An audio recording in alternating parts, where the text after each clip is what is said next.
Hey techies, I'm Abbas from Coders Yard. In this video, we are going to see what are the operators in Java and how to use it. So now let's start with arithmetic operators. So in Java, we can perform the basic addition, subtraction, multiplication and division. So let me show you with an example how to use it. So I'm adding a 4 print statement here. You can simply type as sys out and press the control and space bar, and it will give you the print statement. So I'm copying this and I'm adding it for another 3 times. Now let us perform addition operation. So I'm just printing the random numbers which comes to my head. So let's start with addition. So 3 plus 5. So the plus symbol is operator, and this 3 and 5 are called as operands. I'm just adding a comment line here, add, and now let's try subtraction. So 10 minus 3, and this print statement will give you a subtraction. And now let's try multiplication. So 5 cross 5,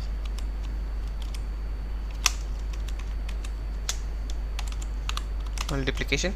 And now let's perform division. So 10 by 2, and now this will divide this 10 by 2. If I save the code and if I run the script, you can see it has given me the final value of this basic operations. And 3 plus 5 is equal to 8, and 10 minus 3 is 7, and 5 into 5 is 25, and 10 by 2 is 5, right? So, and that's awesome. You can use your Java as even as a calculator. You can perform this basic operations, right? This division operator gives you a quotient value, right? But what if you want to get a remainder value as an output? So in that case, you have to use a special character which is called as Modulo Operator. So that is nothing but you have to put a percentage symbol between these two operands. So it will give you a remainder as an output. So we call it as Modulo Operator. So if I save it again, if I run the program, you can see it gives 0 as an output. That is 10 divided by 2 will give a remainder as 0, right? So now let me change this 10 as say 15. So if I save it again, if I run it, so 15 divided by 2 we will get the remainder as 1, right? So that's all friends. Now we are done with arithmetic operator. Now let's move towards the assignment operator in Java. So I'm just clearing the program here and the console. So what is the assignment operator? Assignment operator is used to store a value to a variable. Let me show you with an example. So int and a.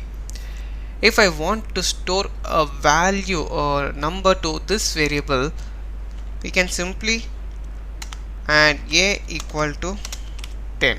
So this is called assignment operator. We are assigning this 10 to this variable a. If I print a, it will give me the value, right? You can see it has given the assigned value which is 10. So this is called as assignment operator.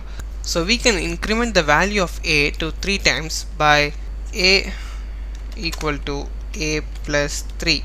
So which simply means I'm adding this variable a plus 3. So if I run it and see, I got 13.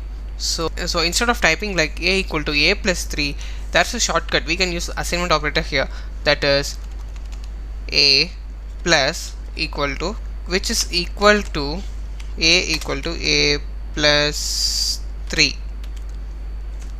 So if I run it and see, it works. And we can use this assignment operator for subtraction, multiplication and even for division. So I'm trying with multiplication here. So I'm erasing this command line, and instead of this plus operator, I'm using a multiplication operator, that is star. So I want to multiply my variable a with a number 5. So which simply means a equal to a into 5. So if I run it and see, I got 50. So 10 into 5 equal to 50, right? So this is how it works. So now let's move towards the relational operator. Relational operators used to check the relation between two operands, whether they are equal or smaller or bigger. We use double equal to operator to check whether both operands are equal, and if it is equal it will print true or else it will print false. And we use not equal to operator to check whether both operands are not equal, and if both are not equal it will print true or else it will print false. And we use this operator to check the value on the left is greater than the value on the right, and if this condition satisfies it will print true or else it will print false. And we use this operator to check the value on the left is lesser than the value on the right, and if this condition is satisfied it will print true or else it will print false. And this operator is greater than or equal to, and it will check the value on the left is greater than or equal to the value on the right, and if this condition is satisfied it will print true or else it will print false. And this is lesser than or equal to operator. This operator is used to check the value on the left is lesser than or equal to the value on the right, and if this condition is satisfied it will print true or else it will print false. Now let's see some hands-on for relational operators. Now let us initialize two variables, that is int a equal to 5 and int b equal to 5. So now let us check whether they are equal or not. So I'm using a double equal to operator to check this. So a equal to b, and if I run it, and it has printed true because a and b has the same value, right? So the condition is satisfied. So what if I check with a not equal to operator, and if I run the program, see it has printed false because the condition is not satisfied here, right? Because both the values are equal. And if I change this value to 4 and if I run it again, and see it has printed true because the condition is satisfied now. So this is how it works. Now let us see how the greater than operator works.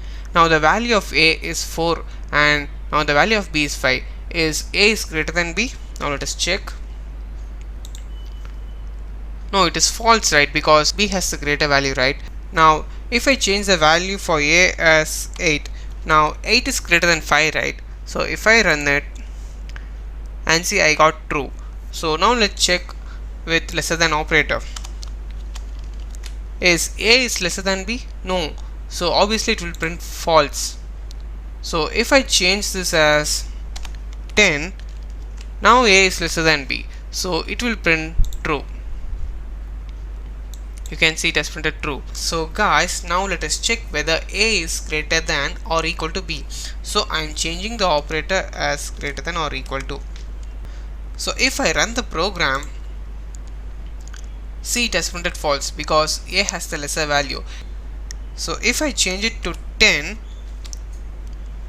now the value of a is equal to b. So if I run it, see it has printed true because it must be greater or it must be equal to b. So if I change the value of a that is equal to b or greater than b, it will print as true.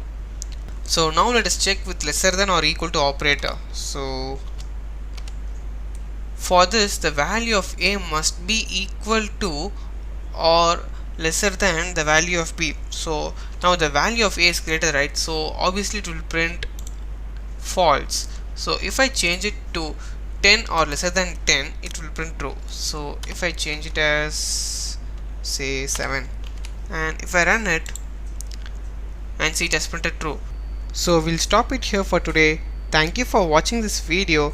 If you like this video, then give a thumbs up and consider to subscribe my YouTube channel for more programming related videos. We'll meet you in the next video. Bye.